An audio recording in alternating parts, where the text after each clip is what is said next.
Bonjour à tous. Je vais revenir sur le placement des blocs qui paraît simple et pourtant qui cache des algorithmes extrêmement sophistiqués. Je vais commencer par définir une grille en répétant un motif explicite de 4 colonnes. Les lignes sont implicites et si elles sont rajoutées, elles auront une taille de 100 px. Il y a un espace entre chaque ligne et colonne et le flow et le rangement en ligne. Nous avons un flux de 4 blocs, rouge, bleu, vert et gris. Le placement fait que vous avez le rouge, le bleu, le vert, le gris dans l'ordre du flux. Commençons par indiquer que le bloc rouge commence en 1, finit en 3 pour les colonnes, 1, 2, 3, et pour les lignes, il commence en 1, 2, et il finit en 3. Voici le placement. Ensuite, le bloc bleu est placé, suivi du bloc rouge, le bloc gris ne pouvant pas rentrer dans la grille explicite, se retrouve à la ligne 2, colonne 2. Pour l'instant, tout va bien.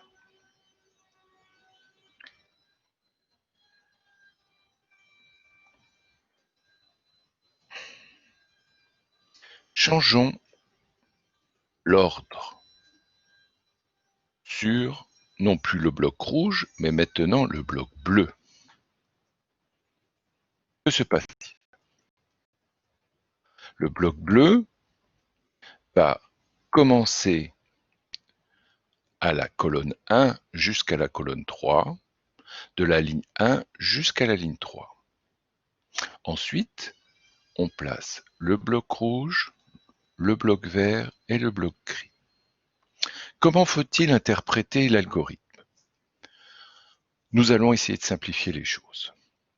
Lorsque l'on connaît les départs de lignes et de colonnes, ce que je vais appeler un placement fixe, on commence par ces blocs. Autrement dit, on ne connaît rien pour le bloc rouge, on ne connaît rien pour le bloc vert, on ne connaît rien pour le bloc gris. Par contre, pour le bloc bleu, nous avons donné ligne et colonne. Nous commençons par lui. Nous plaçons le bloc bleu. Restent ensuite les autres blocs. Nous les traitons dans l'ordre du flux. Tout d'abord le bloc rouge, puis le bloc vert, le bloc gris ne trouvant pas sa place dans la grille explicite, nous créons une nouvelle ligne et nous plaçons le bloc gris.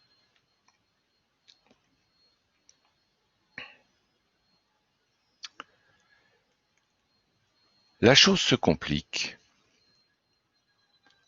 lorsque vous décidez, par exemple, non plus de donner la ligne et la colonne, vous allez donner uniquement la colonne. C'est ce que je vais appeler un bloc partiellement placé. Les blocs partiellement placés vont être traités. Pour le bloc rouge, la colonne commence en 1, 2 et 3, finit en 3. Nous plaçons ensuite les blocs dans l'ordre du flux. Le bleu, le vert, on crée une nouvelle ligne implicitement. Nous plaçons le bloc gris. Tout semble simple. Nous allons maintenant appliquer ce placement au bloc bleu.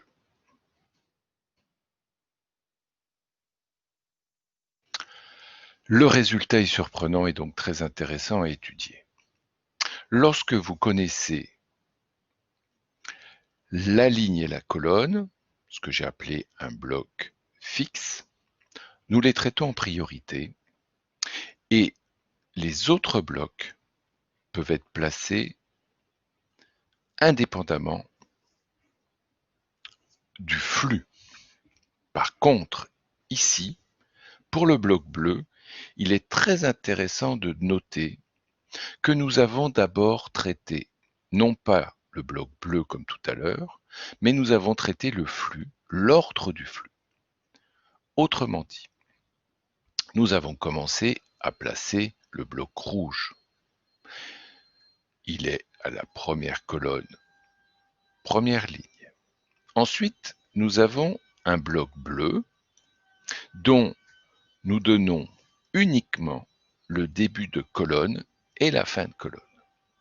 Nous ne pouvons pas le placer ici. Pourquoi? Parce que ici, c'est la colonne 1 et 2.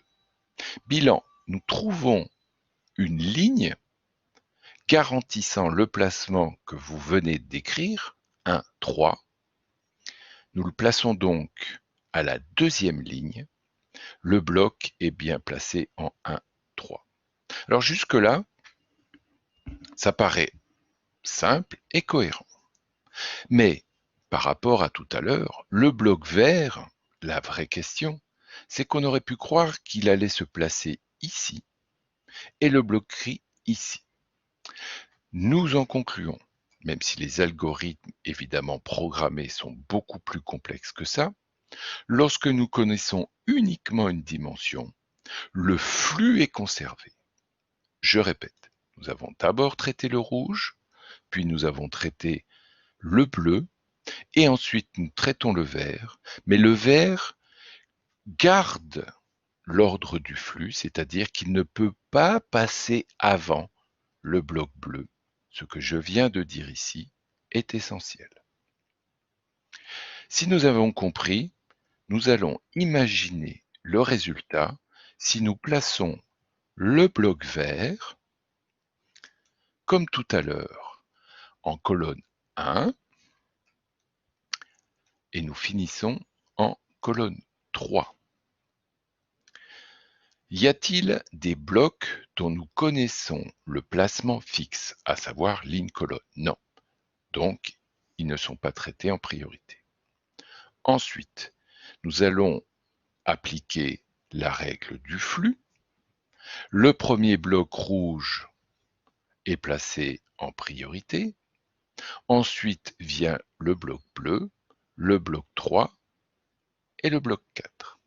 Appliquons donc maintenant au bloc 3 la règle qui dit que nous voulons que la colonne soit démarre en 1 et finit en 3. Examinons le résultat. Nous avons traité le bloc rouge. Ensuite, grâce au flux, nous savons que nous traitons le bloc bleu. Nous le plaçons.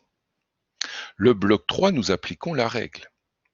Nous sommes donc obligés de définir une nouvelle ligne, implicitement, vous l'avez compris, qui commence en 1 pour le placement du bloc vert et finira en 3. Le bloc gris est ensuite traité. Il ne peut pas passer devant le bloc vert. Il est donc placé ici.